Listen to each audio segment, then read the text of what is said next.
Devido às características da sociedade atual, marcadas pela grande quantidade e diversidade de informações, é fundamental que uma pessoa desenvolva a capacidade reflexiva para formar uma opinião bem fundamentada. Essa reflexão cuidadosa permite analisar criticamente as informações recebidas, evitando visões superficiais ou simplistas. Edgar Morin nomeou essa capacidade de reflexão profunda e contextualizada como pensamento complexo. Teríamos a mente maravilhosa em evidência. Caros amigos e amigas, você está no seu canal Mais Além. Por gentileza, dê o like e compartilhe este vídeo com professores, estudantes e familiares. Nosso desejo profundo é um trabalho provocativo que transforme o pensamento banal em reflexão profunda. O que dizer do pensamento complexo? Trataremos deste assunto segundo o pensamento de Edgar Morin, o antropólogo, sociólogo e filósofo francês, judeu de origem sefardita. Para ele a Terra é a pátria de todos. E por essa razão, a educação escolar deve ensinar o aluno a aprender e a viver as finalidades terrestres com o objetivo de se constituir integrante de uma cidadania planetária, pois todos são filhos do mesmo cosmos. Na obra Os 7 Saberes Necessários à Educação do Futuro, Morin cita 7 saberes, que são: 1. As cegueiras do conhecimento, que tratam do erro e da ilusão. 2. Os princípios do conhecimento pertinente, que foca na contextualização. 3. Ensinar a condição humana. 4. Ensinar a identidade terrena. 5. Enfrentar as incertezas. 6. Ensinar a compreensão. 7.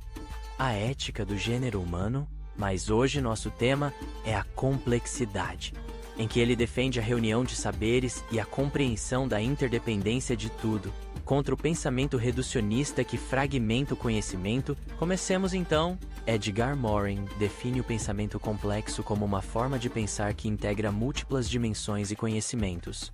Rompendo com o pensamento linear e fragmentado tradicional, esse tipo de pensamento busca seguir a realidade em sua multidimensionalidade, confirmando que tudo se liga a tudo.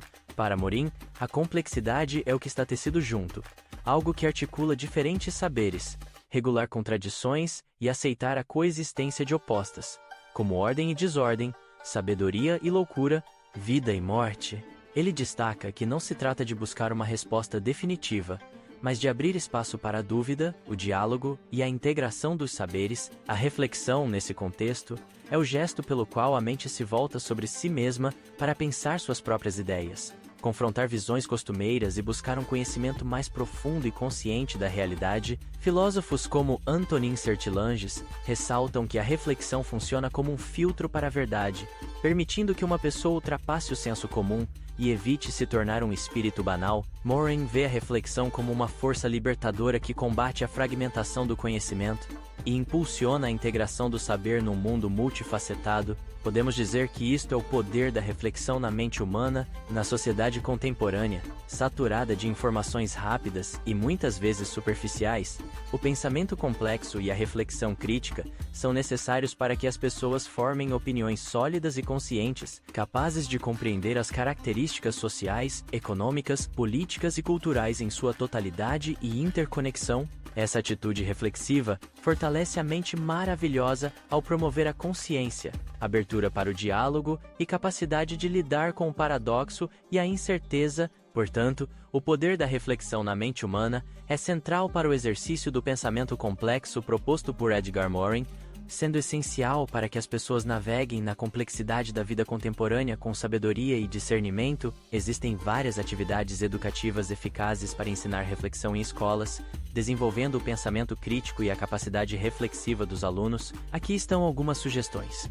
Isto é relevante na sociedade atual por todas as razões que já citamos e ainda outras. Reiteramos aqui algumas atividades para desenvolver reflexão nas escolas, as quais os professores já desenvolvem. Roda de conversa. Espaço para os alunos refletirem sobre aprendizados, dificuldades e conquistas, compartilhando opiniões e sentimentos em grupo. Isso promove a escuta ativa e o respeito em diferentes perspectivas. Perguntas provocativas ajudam a aprofundar a reflexão. Diário ou blog de reflexões. Alunos registram suas percepções, dúvidas e aprendizados ao longo do processo de ensino, podendo ser em formato escrito, áudio ou vídeo. Essa prática ajuda a monitorar o próprio desenvolvimento e a pensar criticamente sobre o que foi treinado, debates e discussões.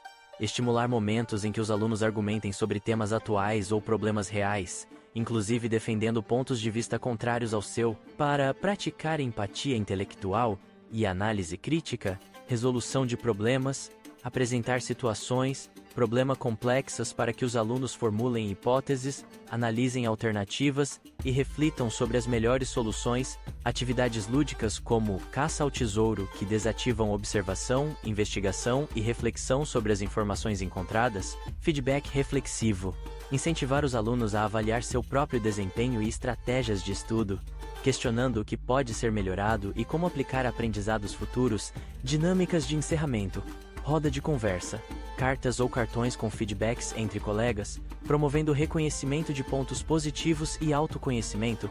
Essas atividades podem ser adaptadas para diferentes idades e contextos escolares, sempre com o objetivo de fortalecer a reflexão consciente, essencial para uma opinião bem fundamentada e para o desenvolvimento da mente crítica. Distinguir reflexão profunda de visões cognitivas na opinião pública envolve compreender que a reflexão crítica é um processo consciente, aberto e analítico, enquanto as visões cognitivas são erros sistemáticos inconscientes que distorcem o julgamento e a interpretação de informações. Qual a essência da reflexão profunda na educação escolar, então? A afirmação centraliza um dos maiores desafios e, ao mesmo tempo, objetivos da educação: mover os estudantes da aceitação passiva para a compreensão ativa e crítica. Reflexão profunda: a consciência e o esforço ativo do estudante para alcançar o objetivo final.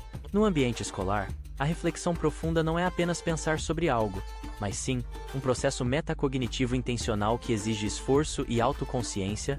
O ato de o aluno saber como e por que está aprendendo, isto é consciência. Por exemplo, não basta memorizar a fórmula de Bhaskara. A reflexão profunda exige que ele compreenda o que a fórmula representa, por que ela funciona, e quando usar lá, ligando o conceito a problemas reais. É a metacognição em ação.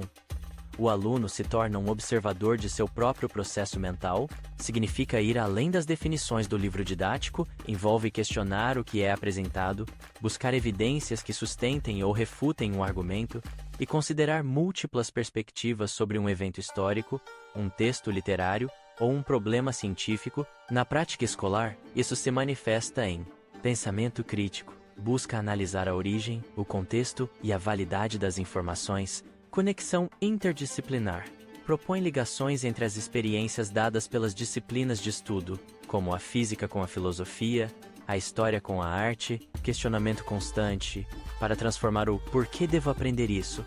em como isso molda minha visão de mundo. São sugestões para estimular a reflexão profunda, porque terá que envolver análise cuidadosa, questionamento constante e consideração de múltiplas perspectivas e evidências. Então o indivíduo assume uma postura aberta para dúvidas, revisa suas próprias intenções e está disposto a mudar de opinião diante de argumentos sólidos, busca integrar informações complexas, contextualizando e evitando simplificações. O papel do professor é ser o catalisador desse esforço, estruturando atividades que demandem mais do que a reprodução de conteúdo, como debates, projetos de pesquisa e resolução de problemas abertos. Isto sim seria esforço ativo para compreender a realidade. Os vieses cognitivos surgem e são atalhos mentais inconscientes baseados em experiências, emoções e preconceitos que levam a distorções no julgamento. Exemplos comuns incluem as vias de confirmação, buscar apenas informações que reforçam as prioridades prévias, as vias de atribuição e as vias de julgamento baseadas em informações parciais, resultam em opiniões formadas por processos automáticos que tendem a confirmar ideias pré-existentes, sem análise crítica real. Como podemos identificar e distinguir essa postura? Uma reflexão profunda exige esforço mental consciente para identificar e superar as próprias visões, envolve autocrítica e busca ativa por contra-narrativas. Enquanto a visão cognitiva muitas vezes passa despercebida e se manifesta na resistência à mudança de opinião, na opinião pública, a consideração exige promover a educação para o pensamento crítico, fomentar o questionamento e o debate informado, além da consciência dos próprios pensamentos mentais, certamente conseguimos trazer um tema de interesse comum a todos. Sociedade e escola anseiam por uma solução para a aprendizagem, que não será esgotada com um simples vídeo. No entanto, a provocação é propulsora da busca. Agradecemos sua reciprocidade. Dê like e inscreva-se no canal, compartilhe o vídeo e deixe seu comentário abaixo. Estes passos ajudarão o canal a crescer e os vídeos a chegarem a mais pessoas. Portanto, a reflexão profunda é caracterizada pela consciência e esforço ativo para compreender a realidade além das percepções superficiais, enquanto as visões cognitivas são distorções automáticas e inconscientes que comprometem essa compreensão profunda. Até a próxima!